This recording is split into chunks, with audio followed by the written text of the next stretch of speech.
Voilà, je veux dire encore quelque chose concernant les théorèmes de descente pour les classes de similitude. Vous avez un théorème qui n'est pas au programme, qui est la décomposition de Frobenius, mais que pas mal de gens connaissent parce qu'à l'externe, ils l'ont travaillé pour l'oral ou des choses comme ça. Bon, euh, euh, c'est l'équivalent du théorème de structure. Donc c'est bizarre que le théorème de structure des groupes abéliens finis il soit au programme, mais celui-ci non, alors que c'est vraiment exactement la même chose.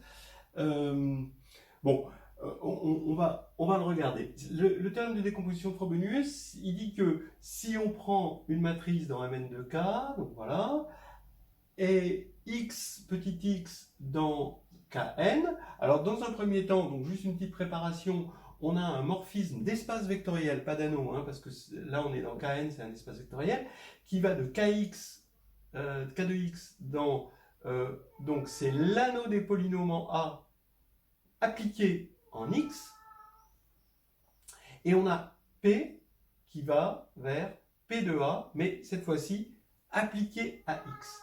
Et bien, il se trouve que l'annulateur est encore un idéal, donc un idéal principal, forcément non nul, hein, parce que ça c'est de dimension infinie, ça c'est de dimension finie, et là, on en extrait un polynôme qui va engendrer l'idéal annulateur. Donc, la dimension ici, d'accord, va être encore une fois ce degré-là, qui va être indépendant du corps d'après ce qu'on a dit, puisque ça va être le rang d'une certaine famille de vecteurs, etc. Donc ça, c'est vraiment indépendant du corps, exactement comme ce qu'on a fait pour le polynôme minimal. Voilà. Alors maintenant, le théorème de Frobenius, il va dire qu'il existe une famille x1 jusqu'à xk dans Kn, d'accord, tel que Kn se décompose en une somme directe de K de A, donc de polynômes de A, ici c'est tous les polynômes A appliqués en xi, et donc ça forme une somme directe, et avec les polynômes, ce qu'on appelle les polynômes minimaux locaux, qui se divisent successivement. Donc ceux qui connaissent le théorème de structure des groupes abéliens finis, voilà, ils vont être très à l'aise avec ça, parce que c'est exactement pareil. Ça se dit avec des matrices, donc ça va vouloir dire que A est semblable, ça veut dire que dans une autre base, à des blocs de matrices compagnons. Hein, ça, vous pouvez essayer de vous en convaincre que vous allez avoir des blocs de matrices compagnons, parce qu'il faut prendre une base x1, ax1, a2x1, jusqu'au degré ici moins 1, et puis ensuite vous partez de x2 à x2, etc. Et vous allez voir dans cette nouvelle base des matrices compagnons par bloc s'écrire. Alors, il y a unicité de ces polynômes, qu'on appelle les polynômes invariants de similitude, et donc invariants totaux de similitude, c'est-à-dire que deux matrices, à cause de ce que je vous ai dit sur les matrices compagnons, deux matrices, alors l'unicité elle est difficile, hein. L'unicité est difficile. L'existence déjà c'est pas facile, mais l'unicité c'est difficile. Il y a les invariants totaux de similitude, donc deux matrices vont être semblables si seulement si ils ont même polynômes minimaux, mais comme ces polynômes minimaux sont indépendants du corps, comme corollaire, on n'a que les polynômes, si on est semblable sur L, donc on a les mêmes invariants ici sur L, donc on a les mêmes invariants sur K, puisque c'est les mêmes, et donc euh, on est semblable sur K. Alors ça, c'est une preuve qui n'a pas besoin du fait que K soit infini, comme on avait fait tout à l'heure. Voilà, je veux terminer aussi sur un moment, donc vous voyez que tout se passe bien, d'accord, la descente, là, on descend en douceur quand même, on peut passer de L à K, mais il y a des moments où on ne peut pas passer de L à K. Donc c'est les formes quadratiques.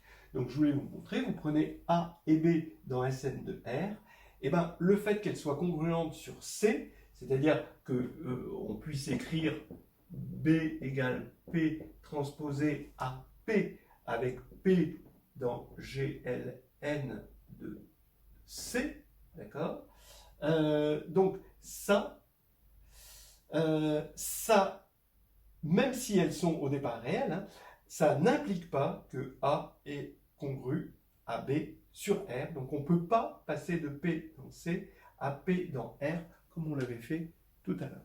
Voilà. Alors par exemple, contre-exemple, c'est vraiment facile, hein. Ici, vous avez x2 plus y2, c'est congru sur C à x2 moins y2, donc ça c'est une forme quadratique, hein.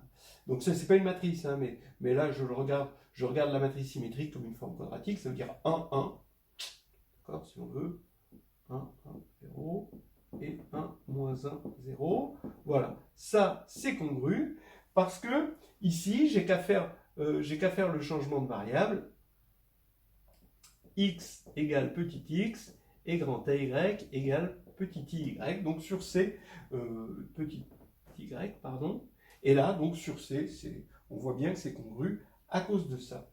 Mais, en revanche, sur R, on sait qu'on a la signature, et la signature nous interdit d'avoir une congruence ici, parce que là on a une signature 2, 0, et là on a une signature 1, 1. Donc, par théorème de Sylvester, elles ne sont pas congrues.